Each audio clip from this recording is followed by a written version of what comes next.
সকাল থেকে শরীরটা ভীষণ উইক লাগছিল, বুঝতে না পেরে অফিসে চলে গেলাম। তো অফিস থেকে ফেরার সময় শরীরটা দ্বিগুণ বেশি খারাপ হতে লাগলো। থার্মোমিটার নিয়ে মেপে দেখি 102 জ্বর।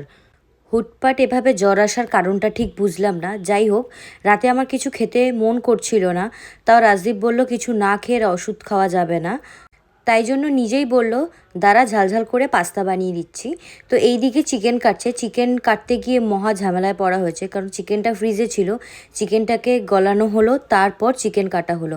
এদিকে জল শেষ, বাড়িতে কেউ ছিল না। আমিও অফিস চলে গেছিলাম, রাজদীপও অফিস চলে গেছিলো। তো বাড়িতে জল ভরার কোনো লোক নেই, কিন্তু জলের বোতল ফাঁকা। এদিকে ও জলও ভরছে প্লাস পাস্তাও বানাচ্ছে। মাঝে মাঝে এরকম জ্বর হলে মন্দ হয় না, বরের থেকে আদর যত্ন তো অনেক পাওয়া যায়। রাজদীপ বলল তুই আমার সামনেই বসে থাক, কোনটার পর কোনটা দিতে হয় আমাকে একটু বলে দে, কারণ অনেক দিন রান্না করি না, তো ভুলে গেছি কোনটার পর কোনটা দিতে হয়।